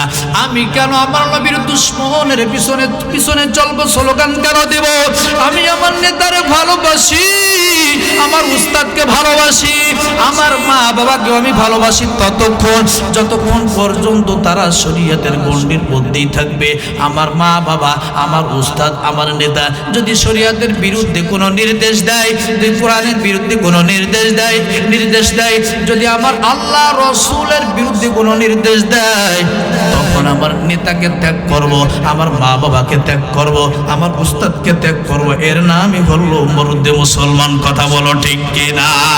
এর বন্ধুরা আমার, হযরত উবাইদা ইবনুল জাররাহ রাদিয়াল্লাহু তাআলা আনহু, ইনি খলিফাতুল মুসলিমিন ওমরের আগে ইন্তেকাল করেছিলেন। গভীর মনোযোগ দিয়ে শুনবেন। খলিফাতুল মুসলিমিন ওমর রাদিয়াল্লাহু তাআলা আনহু ইন্তেকালের পূর্ব মুহূর্তে একটা 7 সদস্যের একটি কমিটি গঠন করলো। আগামীতে পরবর্তীতে কে খলিফা হবে তোমরা এইটা একটা সিদ্ধান্ত নাও। এমন সময় ওমর ডাক দিয়ে বলে, আজ যদি উবাইদা ইবনুল জাররাহ নবীর এই সাহাবী দুনিয়াতে যদি জীবিত থাকতো, আমি ওমর নিজে হাতে খেলাফতের মসনদে তাকে বসায় দিতাম। সুবহানাল্লাহ। বলে কেন জানো? সূরাতুল মুজাদালা 28 নম্বর পারা সর্বশেষ আয়াতটা একটু আপনি খুলে দেখেন। আমি নূরে আলম সিদ্দিকী কোনো বানানো কথা বলতে আসি নাই। ওলামা হযরত আছে, ভুল হইলে ধরে দিবেন, শুধরাই নেব, মাথা নত করে নেব। সূরাতুল মুজাদালা 28 নম্বর পারা সর্বশেষ আয়াতের একটু শানে নজরটা দেখেন। আল্লাহ তাআলা এই পরিপূর্ণ আয়াত আল্লাহ তাআলার পাগল উবাইদা ইবনুল জাররাহকে কেন্দ্র করে নাজিল করেছেন। আল্লাহু আকবার, নারে তাকবীর। এর বন্ধুরা আমার, উবাইদা ইবনুল জাররাহ যুদ্ধের ময়দানে উবাইদা ইবনুল জাররাহ ইসলামের পক্ষে। উবাইদা ইবনুল জাররাহ বাবার নাম হলো জাররাহ। এর বন্ধুরা আমার, তিনি বলেন কাফেরদের পক্ষে, ইসলামের বিরুদ্ধে যুদ্ধ করতে এসেছে। উবাইদা ইবনুল জাররাহ লক্ষ্য কইরা দেখে যুদ্ধের ময়দানে আমার বাবাকে দেখা যায়, কিন্তু সে নিয়ত করলো আমার বাবার মুখোমুখি আমি হব না। কারণ ইসলাম শিক্ষা দিয়েছে মা বাবা যদি খারাপ হয়, মুশরিক হয়, কিন্তু তাদের প্রতি সম্মান শ্রদ্ধা রাখবা। নিজে হাতে মা বাবার কিন্তু কোনো বিচার করবা না, ধমক দিবা না, মুখে মুখে তর্ক করবা না, আঙ্গুল উঁচু করে মা বাবার সাথে কথা বলবা না। শিক্ষা দেয় আমার ইসলাম। মা বাবা মুশরিক, আসমা রাদিয়াল্লাহু তাআলা আনহা বলেন, ইয়া রাসূলুল্লাহ, আমার মা মুশরিকা, আমার সঙ্গে দেখা করতে আসছে, আমি কি দেখা করতে পারবো কিনা? নবী আমার বলে, আসমা রে, যাও তোমার মায়ের সাথে কথা বলো, দেখা করো, সুন্দর নরম ভাষায় কথা বলবা এবং আন্তরিকতা দেখাবা। সাবধান, মা মুশরিকা হতে পারে, কিন্তু বেয়াদবি চলবে না, ইসলাম শিক্ষা দেয়। আল্লাহু আকবার। এর বন্ধুরা আমার, উবাইদা ইবনুল জাররাহ লক্ষ্য করে দেখে যুদ্ধের ময়দানে বাবা আসছে, কিন্তু নিয়ত করে ফেললেন বাবার মুখোমুখি হব না। কিন্তু হঠাৎ করে নজর পড়ছে ওর বাবা হাতের মধ্যে তরবারি নিয়ে নবীজিকে টার্গেট কইরা আসতেছে। তখন তো উবাইদা ইবনুল জাররাহ রক্ত গরম হয়ে গেছে, আর সহ্য করতে পারে না। দুনিয়ার সব কিছু বিসর্জন দিতে পারি আমার নবীর জন্য, আমার নবীর জন্য আমি জীবন দিতে পারি, কিন্তু আমার নবীকে টার্গেট করে যে বাবা আসতেছে, নিজের সন্তান, জন্ম দেওয়া সন্তান দৌড়াইয়া যাইয়া সামনে হাজির হইয়া এক কোপ দিয়ে বাবার মাথা শিরচ্ছেদ করে ফেলছে। আল্লাহু আকবার। এর বন্ধুরা আমার, এই ঘটনা ঘটার পর সবাই বলতে শুরু করলো, মুহাম্মদ সন্তানকে দিয়ে বাবারে হত্যা করাইছে। নবীও নীরব নিস্তব্ধ হয়ে গেল, কারণ এমন ঘটনা ইতিপূর্বে ঘটে নাই, আর নবী তো নির্দেশও দেয় নাই যে তুমি বাবাকে হত্যা করো। কাফেররা বদনাম ছড়ানো শুরু করলো, মুহাম্মদ কেমন নবী রে, সন্তান দিয়ে বাবারে শিরচ্ছেদ করাইছে, হত্যা করাইছে। নবীও নীরব হয়ে গেছে, কারণ আসমান থেকে কোনো ফয়সালা না আসলে আমার নবী কিছুই বলে বলে না, কথা বলেন ঠিক কিনা? নবী আমার নীরব নিস্তব্ধ হয়ে গেছে। তখন আমার আল্লাহ সূরাতুল মুজাদালার সর্বশেষ নম্বর আয়াত নাজিল কইরা লা তাজিদু কওমুন ইউমিনুনা বিল্লাহি ওয়াল ইয়াউমিল আখির, লম্বা আয়াত, বিস্তারিত আলোচনা। এই আয়াতের মধ্যে আল্লাহ তাআলা জানিয়ে দিলেন প্রকৃত যারা আল্লাহর প্রতি ঈমান এনেছে, পরকালের প্রতি ঈমান এনেছে, এরা কখনো বন্ধুরা আমার মা বাবা, আপন ভাই বোন, সন্তানাদি তাদের সাথে আপোষ করবে না দিনের ক্ষেত্রে, কথা বলেন ঠিক কিনা? এখানে যদি উবাইদা ইবনুল জাররাহ, যেই মানুষটা জান্নাতের পাখি হইয়া জান্নাতে ঘুরে বেড়ায়, বাবাকে হত্যা করেছে, দুনিয়ার মানুষ বদনাম করে, খারাপ বলে, নবীজিকে অপমান অপদস্থ করতে চায়, আল্লাহ তাআলা সমাধান দিয়ে দিলেন, একটা আয়াত নাজিল করে বিস্তারিত সব কিছু ফয়সালা করে দিলেন। সুবহানাল্লাহ। তাহলে বন্ধুরা আমার, আমি আপনি মা বাবাকে মানবো ততক্ষণ, মা বাবা যতক্ষণ থাকবে ইসলামের অন্তর্ভুক্ত। আমার উস্তাদকে মানবো ততক্ষণ যতক্ষণ পর্যন্ত আমার উস্তাদ শরীয়তের বহির্ভূত কোনো কাজের নির্দেশ না দিবে। আমার নেতা নেত্রীকে মানবো ততক্ষণ যতক্ষণ পর্যন্ত তিনারা আমাদেরকে শরীয়তের বহির্ভূত কোনো কাজের নির্দেশ না দিবে। এর বন্ধুরা আমার নেতার কারণে আমি দুনিয়ার মধ্যে কিছু টাকা পয়সা পাইয়া আমি জাহান্নামের রাস্তা কেন আমি সোজা করতেছি, আমি জাহান্নামের রাস্তা কেন ক্লিয়ার করতেছি? নিজের মনটারে বুঝাও, নিজের মনটারে বুঝাইয়া নিজে সচেতন হয়ে যাও। আবু বকর রাদিয়াল্লাহু তাআলা আনহু 2 বছর রাষ্ট্র পরিচালনা করার পর মৃত্যুর আগ মুহূর্তে বললেন, আমার ঘরের মধ্যে রাষ্ট্রীয় 2টা সম্পদ আছে, একটা ভোলো আছে, একটা পেয়ালা আছে। পেয়ালা মানে বদনাই বলেন, এই বদনার মধ্যে পানি নিয়ে আমি আবু বকর ওযু করতাম। এইটা আমার ব্যক্তিগত সম্পদ না, রাষ্ট্রীয় সম্পদ, ওমরের কাছে বুঝে দিবা। আর একটা সম্পদ হলো ঘরের মধ্যে একটা জাতা আছে, জাতা বুঝেননি আপনারা? এই জাতা দিয়ে আটা বৃষ্টি করতাম, এইটাও রাষ্ট্রীয় সম্পদ। আমি ইন্তেকালের পর রাষ্ট্রীয় সম্পদ আমার ঘরে রাইখা আমার কবরে আযাব বাড়াস না। আমি ইন্তেকালের পর এই রাষ্ট্রীয় 2টা সম্পদ ওমরের হাতে হস্তান্তর করবা, তাকে বুঝে দিবা। আর একটা সুতা পর্যন্ত রাষ্ট্রীয় সম্পদ তিনার ঘরে পাওয়া যায় নাই। আমি এমন দেশে, আমরা এমন দেশের জনগণ, এমন দেশে বসবাস করি, আমার দেশের কত মানুষ খোদার যন্ত্রণায়, অভাবের কারণে তারা কাদিয়ানি হয়ে যাইতেছে, অভাবের কারণে তারা ঈসাই হয়ে যাইতেছে, অভাবের কারণে একটা মানুষ, অভাবগ্রস্ত মানুষকে বন্ধুরা আমার খ্রিস্টানেরা 1 থেকে 1.5 লক্ষ টাকা দিয়ে রিক্সা কিনে দেয়, তারা খ্রিস্টান হয়ে গেল। বাংলাদেশের বর্ডার অঞ্চলে, সীমান্ত অঞ্চলগুলোতে এইগুলো অহরহ চলতেছে। পিরোজপুরে মাহফিলে গেলাম, সেখানে এমন ঘটনা চলতেছে, খ্রিস্টানরা তাদের দাওয়াতি কার্যক্রম তারা অব্যাহত রেখেছে, চালিয়ে যাইতেছে। গরিব অসহায় মানুষগুলোকে ঈসা নবীর উম্মত হওয়ার জন্য তাদেরকে দাওয়াত দিতেছেন, তাদেরকে নসিহত করতেছেন, টাকা লাগলে টাকা দিচ্ছেন, গাভী কিনে দেয়, রিক্সা কিনে দেয়, ভ্যান কিনে দেয়। অর্থর লোভে পড়িয়া বাংলাদেশের কত মানুষ খ্রিস্টান হয়ে গেছে, কাদিয়ানি হয়ে গেছে। আমরা নাকে সরিষার তেল দিয়ে ঘুমাই, আমাদের কোনো খোঁজ খবর নাই। আমরা শুধু এসে আসি, পরে বদনাম গিবাদ শিকায়ত নিয়ে পড়ে আসি।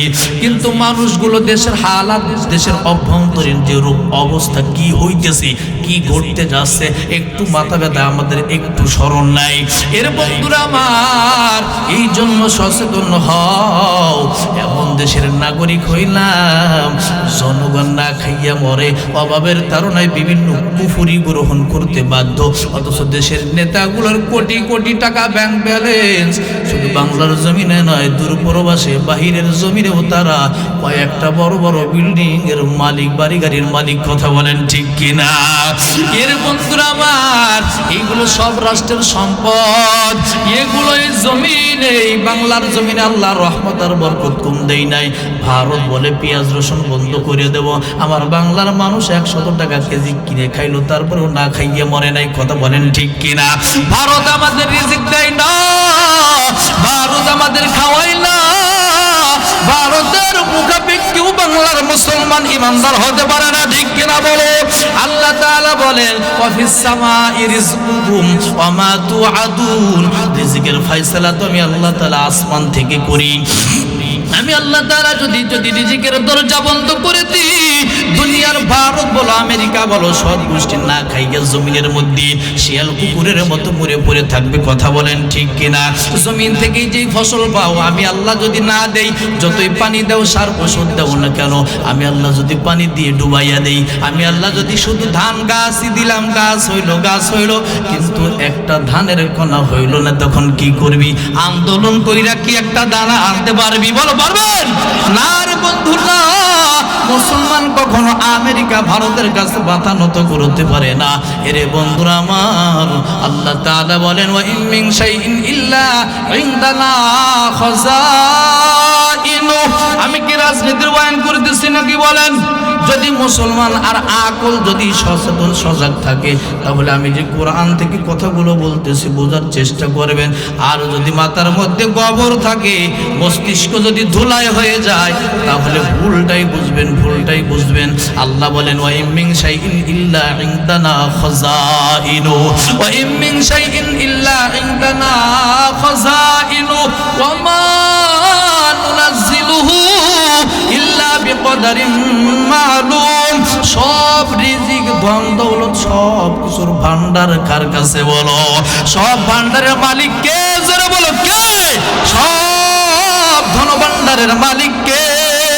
আমার আল্লাহ যদি মুহূর্তের মধ্যে একটা বেঈমানকে জায়গায় বিরুদ্ধ দিতে পারে, মুহূর্তের মধ্যে আমেরিকার রাষ্ট্রপ্রধান মুহূর্তের মধ্যে আল্লাহ পাগল বানাইয়ে দিতে পারে, ভারত সরকারকে মুহূর্তের মধ্যে আল্লাহ তাআলা পতন ঘটাইয়ে দিতে পারে। এই ক্ষমতা আমার আল্লাহর হাতে আছে না নাই? কিন্তু আল্লাহ বলে দুনিয়াটা সাজাইছি, খেলা তো আমি খেলতেছি, কারে কখন ধরবো আমি আল্লাহ ভালো জানি। কিন্তু আমি আল্লাহ কাউকে সহজে ধরি না, ধরলে আবার কথা বলেন না, ধরলে আবার সারি না। সাবধান হয়ে যাও। এই জন্য আগামীতে আমরা দেশটা কেমন করে সাজাইবো, কিভাবে সাজাইবো, সিদ্ধান্ত আপনার নিতে হবে। আমি কারো পক্ষে বলি না অমুক মার্কায় ভোট দাও, অমুকের সাপোর্টার হও, না না না না। নিজের আল্লাহ তাআলা সুস্থ মস্তিষ্ক দিয়েছে, নিজেকে বোঝাইয়া দাও আগামীর রাষ্ট্র কেমন করে গঠন করা দরকার, কিভাবে পরিচালনা করার দরকার, আমার জানমালেরও যেন নিরাপত্তা হয়। এরে বন্ধুরা আমার, 24 বন্ধুরা আমার, আওয়ামী লীগের পতনের পরে কত আওয়ামী লীগের মানুষ তো নির্যাতনেরও শিকার হয়েছে। কথা বলেন ঠিক কিনা? অনেক আওয়ামী লীগের নেতা কর্মী বাড়ি ঘরে সারা হয়েছে। আমার দুঃখ লাগে, কেন হবে? একসময় তোমরাই কেন জুলুম করবা, আবার যখন পোল্ট্রি খাও তখন তোমরা ঘর বাড়ি সন্তান স্ত্রী সারা কেন থাকবা? এমন নীতি এমন নিয়ম কেন হবে? এমন একটা সরকার গঠন হবে যে সরকারের দ্বারা আওয়ামী লীগ, বিএনপি, জাতীয় পার্টি সব দলের মানুষ শান্তিতে থাকবে, কেউ কারোর জন্য জানের জীবনের হুমকি হবে না। কথা বলেন ঠিক কিনা? এই জন্য শুরুতেই বলেছিলাম, আলোচনায় বলেছিলাম, আল্লাহ বলেন তোমরা যা কিছু করতেছো, আজ ঘর সারা কারো করেছো, হয়তো একদিন তোমারও ঘর হারা হইতে হবে। এটা হলো বিমা কাসাবাত আইদিকুম, এসব হলো তোমাদের হাতের কামাই। কথা বলেন ঠিক কিনা? ওয়াজের পয়েন্ট ঠিক আছে, লাইন ঠিক আছে? আল্লাহ বলেন সব তোমাদের কামাই। আবু বকর রাদিয়াল্লাহু তাআলা আনহু রাষ্ট্রীয় 2টা মাত্র সম্পদ বুঝিয়ে দিতে বললেন, আর বললেন আমার ইন্তেকালের পর আমার লাশটা নবীর রওজা তাহারে, নবীর রওজার কাছে নিয়ে যাইবা। নবীজি অনুমতি না দিলে আমার লাশটা মদিনায় নবীজির পাশে দাফন করবি না। নবীজি অনুমতি না দিলে আমার লাশটা নবীর পাশে দাফন করবি না। আমি আবু বকরের লাশটা নিয়ে ওই মদিনার বুকে জান্নাতুল বাকি গোরস্থানে দাফন করে দিবা। বন্ধুরা আমার, আবু বকরের ইন্তেকাল হয়ে গেল। আবু বকরের ইন্তেকালের পর সুন্দর করে গোসল করাইয়া, উত্তম রূপে সুন্দর করে কাফনের কাপড় পরাইয়া, জানাজার নামাজ সম্পন্ন করিয়া লাশটা নিয়ে নবীর রওজার পাশে হাজির করেছেন। এবার লক্ষ্য করিতেছেন নবীর রওজা থেকে কোনো আওয়াজ আসে কিনা। ইয়া রাসূলুল্লাহ, আপনার বন্ধু আবু বকরের লাশ আপনার রওজার পাশে হাজির, আপনি যদি অনুমতি না দেন আবু বকর আপনার পাশে ঘুমাতে চাই না, শুবে না। ও গো নবী আমার, অনুমতি দেন। দীর্ঘক্ষণ হয়ে যায় নবীর রওজা থেকে কোনো আওয়াজ নাই, দীর্ঘক্ষণ হয়ে যায় নবীর রওজা থেকে কোনো অনুমতি আসে না। এই দৃশ্য দেখিয়া ওমর চিৎকার দিয়ে কান্না শুরু করেছে। আর বলে আবু বকরের বেলায়, আবু বকরের ক্ষেত্রে যদি নবীর রওজা থেকে অনুমতি না আসে, আমি ওমরের বেলায় কি হবে, আমার ওমরের কি উপায় হবে, এই বলে কান্না শুরু করলেন। হঠাৎ করে নবীর রওজা, কেউ লিখেছেন নবীর রওজার গেট টাস করে খুলে গেল। আল্লাহু আকবার। আবার কিতাবের মধ্যে লেখে, তাফসীরের মধ্যে লেখে, উদখুলুল হাবিব ইলাল হাবিব। নবীর রওজা থেকে একটি গায়েবী আওয়াজ, নবীর রওজা থেকে একটি গায়েবী আওয়াজ আসছে, উদখুলুল হাবিব ইলাল হাবিব। আমার বন্ধু আবু বকরকে আমি নবীর পাশে, আল্লাহু আকবার বলেন।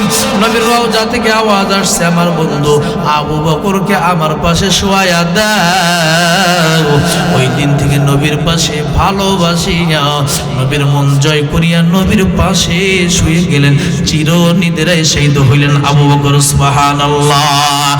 নবীজির উম্মতের, নবীজির উম্মতের কোনো চিন্তা নাই, চল নবীজির জান্নাতে মদিনাতে যাই, চল নবীজির জান্নাতে মদিনাতে যাই। নবীজির উম্মতের, নবীজির উম্মতের কোনো চিন্তা নাই, চল নবীজির জান্নাতে মদিনাতে যাই, চল নবীজির জান্নাতে মদিনাতে যাই। যাওয়ার ইচ্ছা আছে না নাই? আয় আল্লাহ তাআলা যার যার নবীর রওজার পাশে দাঁড়িয়ে একটু সালাম দেওয়ার ইচ্ছা আছে, দুই হাত উঁচু করে আল্লাহকে দেখাইয়া দেন। নারে তাকবীর। আয় আল্লাহ, আসমানের মালিক, কুদরতি নজর দিয়ে একটু তাকায়া দেখো, আজকের পূর্ব সরমঙ্গল রাজুল মাদারীপুর টেকেরহাটের এই জমিনে কত মানুষগুলো হাত উত্তোলন করেছে তোমার নবীর জান্নাত মদিনায় নবীর রওজার পাশে দাঁড়ায় একটু সালাম দিতে চাই। আয় আল্লাহ, যারা গিয়েছি সালাম দেওয়ার তৌফিক হয়েছে বারবার কবুল করো, যারা যেতে পারি নাই জীবনে একটাবার হইলেও নবীর রওজার পাশে দাঁড়াইয়া নবীজিকে সালাম দেওয়ার তৌফিক দান করো। জোরে বলেন আমিন। এ বন্ধুরা আমার, আপনাদের খারাপ লাগতেছে? কষ্ট হয়ে গেল? রাত মাত্র সবে মাত্র 9:25 করে 23-24 বাজে। এখানে আজকে মাহফিল হবে, আগামীকালও শহীদুল ইসলাম সিদ্দিকী ভাই আসবে, আরো আরিফুল্লাহ আল হাফিজ সাহেব আসবেন চাঁদপুর থেকে, তারপর আমাদের এই মুফতি জামাল ভাই আপনাদের ইমাম সাহেব তিনি বয়ান করবেন। আগামীকালও গুরুত্বপূর্ণ দামি বয়ান হবে। তবে 2 দিন ব্যাপী মাহফিল হওয়ার কারণে প্রথম দিন একটু কম হয়, এটা স্বাভাবিক আর কি, কারণ সবাই কর্মব্যস্ততায় থাকে, দেখা যাচ্ছে 2 দিনের সময় দেওয়ার অনেকের সময় হয় না। তবে বন্ধুরা আমার, আল্লাহ তাআলা একটা কথা বলে আমাদেরকে ঠেকাই দেবেন, একটা কথা। সেই কথাটা হলো, আল্লাহ শুধু বলবেন যখন আমি আপনি সব অভিযোগ নিয়ে আল্লাহর কাছে দাঁড়াবো, অভিযোগটা কি হবে? সূরাতুস সাজদার 12 নম্বর আয়াত 21 নম্বর পরের 15 নম্বর পৃষ্ঠা 2 নম্বর লাইন। এখানে আল্লাহ তাআলা বলেন, ইদিল মুজরিমুনা নাকিসু রুসিহিম ইনদা রাব্বিহিম। যারা দুনিয়াতে লজ্জিত হয় না, অনুতপ্ত হয় না, এই মানুষগুলো আল্লাহর দরবারে লজ্জিত হবে, অনুতপ্ত হবে, লজ্জায় তাদের মাথা, ইদিল মুজরিমুনা নাকিসু রুসিহিম ইনদা রাব্বিহিম, রবের সামনে তাদের মাথা নত হয়ে যাবে। কাদের? যে মানুষগুলোকে আল্লাহ তাআলা হায়াতের একটি জিন্দেগি দিয়েছিল, কিন্তু তারা দুনিয়াতে সেই হায়াতের জিন্দেগির সঠিক ব্যবহার তারা করে নাই। কথা বলেন ঠিক কিনা? তখন কি বলবে? বলবে রব্বানা আবসরনা, ও মালিক আজকে স্বচক্ষে দেখলাম হাসর মাহশরের কি ভয়াবহ অবস্থা, স্বচক্ষে দেখলাম। রব্বানা আবসরনা, ওয়া সামি'না, সব কিছু শুনলাম। ফারজি'না, আয় আল্লাহ তুমি আমাদেরকে একটু ফিরাইয়া দাও। আজ দুনিয়ার যারা দুনিয়ার ব্যস্ততাকে প্রাধান্য দিলাম, দুনিয়াকে আখিরাতের উপরে গুরুত্ব দিলাম, প্রাধান্য দিলাম, এই মানুষগুলো পুনরায় আবার একটু হায়াত ভিক্ষা চাইবে, পুনরায় আল্লাহ তাআলার কাছে বলবে, আল্লাহ ফারজি'না, আমাদেরকে একটু ফিরাইয়া দাও, আবার ফিরাইয়া দাও। না'মাল সালিহান ইন্না মুকিনুন, আমাদের একটু হায়াত দিয়ে আবার পুনরায় ফিরাইয়া দাও, আমরা নেককার হয়ে আসবো, নেক আমল করে আসবো। তখন একটা কথাই শুধু আমার রব আল্লাহ তাআলা বলবেন। আল্লাহ তাআলা শুধুমাত্র একটা কথা বলে হাজার হাজার মানুষ, হাজার হাজার নারী, হাজার হাজার পুরুষ, হাজার হাজার যুবক যুবতীকে ঠেকায় দেবেন। কি বলবেন? আল্লাহ বলবেন, আওয়ালাম নুআম্মিরকুম মা ইয়াতাযাক্কারু ফী। আল্লাহ বলবেন, এ বান্দা, তোকে আমি একটা হায়াতের জিন্দেগি দিয়েছিলাম কিনা? আওয়ালাম নুআম্মিরকুম, তোমাদের একটি হায়াতের জিন্দেগি আমি আল্লাহ দিয়েছিলাম কিনা? আমি একটি হায়াতের জিন্দেগি তোমাদেরকে দিলাম, তখন কি করেছো, কি করেছো? তখন তো তোমাদের কাছে নবী রাসূল পাঠাইলাম, নবী রাসূল রিসালাতের দরজায় তালা লাগানোর পর তখন তো তোমাদের কাছে আলেম ওলামা পাঠাইলাম, আলেম ওলামা এই কোরআন থেকে বয়ান করে করে করে তোমাদেরকে শোনাইছে। এরপরেও তোমরা শুধরাও নাই, পরিবর্তনে আসো নাই, এরপরেও তোমরা নেক আমল করার ইচ্ছা পোষণ করো নাই, নিজের ইচ্ছা শক্তিকে ভালো দিকে প্রয়োগ করো নাই, ইচ্ছা শক্তি কাজে লাগাও নাই। এ বান্দা, আর হবে না, না না না, দুনিয়ার মধ্যে ফিরে যাওয়ার আর কোনো সুযোগ হবে না। দুনিয়ার মধ্যে মানুষ কতটা অশান্তিতে থাকলে মৃত্যু কামনা করে বলেন? নিজে মরতে চায়, সুইসাইড করতে চায়, বিষ পান করে, গলায় ফাঁস লাগায়। মানুষ ট্রেনের নিচে নিজের মাথাকে দিয়ে দেয়। কখন দেয়? যখন তার এত কষ্ট জমা হয়ে যায়, যে কষ্টগুলো সে আর সহ্য করতে পারে না, তখন নিজের কাছে নিজের জীবনটাই তুচ্ছ হয়ে যায়। কথা বলেন ঠিক কিনা? যখন বিশ্বস্ত মানুষগুলো যখন বেঈমানি করে, যখন যার জন্য জীবন দেয়, যার জন্য সব কিছু করলো, এই মহাব্বতের মানুষটা যখন বিশ্বাসঘাতকতা করে, তখন কষ্ট ধরে রাখতে পারে না। আবার মুন্সিগঞ্জের একজন মানুষ, তার ৩-৪ তলা বিল্ডিং এর মালিক, বড় ব্যবসায়ী ছিলেন। হঠাৎ করে শুনলাম তার দোকানে বৈশাও একদিন চা পান করলাম, তার ২-৩ দিন পরে শুনলাম তিনি নিজেই বিষ পান করে মারা গেছে। বলে কেন? কোনো কিছুর অভাব ছিল, নিজের সুন্দর একটা শখের বাইক ছিল, সুন্দর বিশাল বড় ফ্রিজের দোকান ছিল, আরো অন্য ব্যবসা বাণিজ্য ছিল, আবার ৩-৪ তলা একটা বিল্ডিং এর মালিক। এরপরে উনি বিষ পান কেন করলো? বলে তিনার যত টাকার সম্পদ, তার থেকে বেশি টাকা ঋণ হয়ে গেছে। ঋণের বোঝা আর ঋণের যন্ত্রণা সহ্য করতে না পারিয়া নিজে নিজে বিষ পান করিয়া দুনিয়ার শখের বিল্ডিং, ব্যবসা বাণিজ্য, শখের বাইক সব কিছু রাখিয়া এই দুনিয়া থেকে বিদায় নিয়ে কবরের মেহমান হয়ে গেছে। কিন্তু এমন ভাবে মেহমান হইল যেটা আল্লাহ তাআলার দরবারে যাওয়ার পূর্বে নাফরমানি কইরা, কবিরা গুনাহ কইরা দুনিয়া থেকে গেল। কথা বলেন ঠিক কিনা? এ বন্ধুরা আমার, তাহলে কতটা কষ্ট হইলে মানুষ মৃত্যু কামনা করে, বুঝতে পারছেন কিনা? তেমনি ভাবে মানুষ যখন জাহান্নামের মধ্যে জ্বলতে থাকবে, আযাব যন্ত্রণা কষ্ট যখন সহ্য করতে পারবে না, তখন ডাক দিয়ে বলবে, ওয়ালা দাউয়া মালিক, ওয়ালা দাউয়া মালিক লিয়াকদি আলাইনা রব্বুক। এ মালিক, জাহান্নামের দরওয়ানের নাম থাকবে মালিক। জাহান্নামীরা সহ্য করতে পারবে না, অসহ্য হইয়া বলবে, ওয়ালা দাউয়া মালিক, হে মালিক তোমার রব আল্লাহকে বলো, লিয়াকদি আলাইনা রব্বুক, তোমার রব যেন আমাদের একটা চূড়ান্ত ফয়সালা করে দেয়। চূড়ান্ত ফয়সালা মানে কি? হয় হায়াত দিয়ে দুনিয়ায় ফিরাইয়া দিক, হয় জাহান্নাম থেকে মুক্ত করুক, না হয় জাহান্নামের মধ্যে আমাদেরকে মৃত্যু দিয়ে দিক। কতটা কষ্ট হইলে জাহান্নামের মধ্যে মৃত্যু কামনা করে, কিন্তু আমার আল্লাহ বলেন না না না, ওয়ালা ইন্নাকুম মাকিসুন, যেই অবস্থায় আছো ওই অবস্থায় থাকতে লাগো। না না না, মৃত্যু হবে না, মৃত্যু হবে না। লা ইয়ামুতু ফিহা ওয়ালা ইয়াহইয়া, মৃত্যু হবে না আবার বেঁচেও যেতে পারবে না, হায়াতও পাইবে না, আবার শান্তিও পাইবে না, মুক্তি হবে না, আবার মরণ হইবে না। কি হবে তাহলে? লিয়াজুকুল আযাব, এভাবে আযাব ভোগ করতে থাকো, আস্বাদন করতে থাকো, ভোগ করতে থাকো।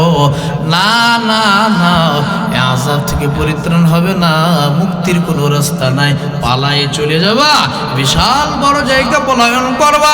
আল্লাহ বলেন ইয়াকুলুল ইনসানু ইয়াউমা ইযিন আইনাল মাফার, কাল্লা লা ওয়াসার ইলা রাব্বিকা ইয়াউমা ইযিনিল মুস্তাকার। ডাইনে বামে সামনে পিছনে যতই তাকাও না কেন, পালাবার কোনো রাস্তা খুঁজে পাইবা না, পালানোর কোনো রাস্তা খুঁজে পাইবা না, পালাবার রাস্তাগুলো সব বন্ধ হয়ে যাবে। আল্লাহর দরবারের আসামি হইয়া ওই দিন শুধু জাহান্নামে জ্বলতে থাকবা, বাঁচার কোনো উপায় থাকবে না। এই বয়ান আল্লাহ কি গরু ছাগলের জন্য করলো, নাকি আমার আপনার মতো মানুষ কি বলবো? কথা বলেন না কেন? আমার আপনার জন্যই তো করলো। ওই জাহান্নামের আসামি কারা হবে? হয়তোবা আমার আপনার প্রতি আল্লাহ যদি নারাজ হয়ে যান, হয়তোবা আমি আপনি হয়ে যেতে পারি।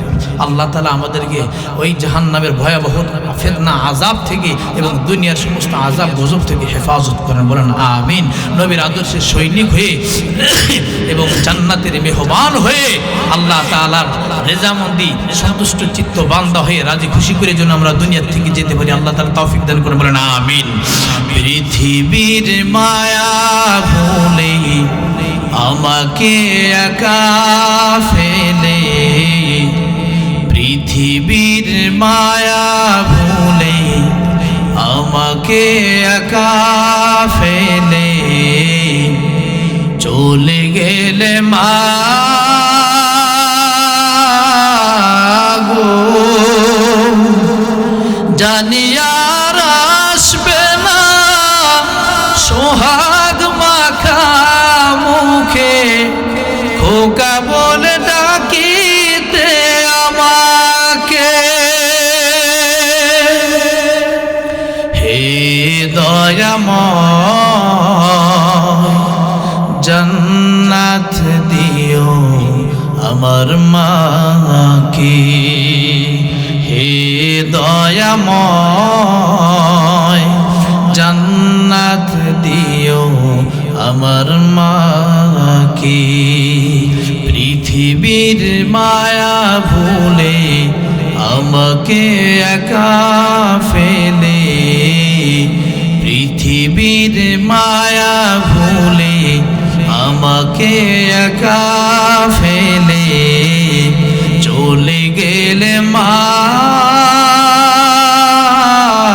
গো, জানি আর আসবে না সোহাগ মাখা মুখে, খোকা বলে ডাকিতে আমাকে।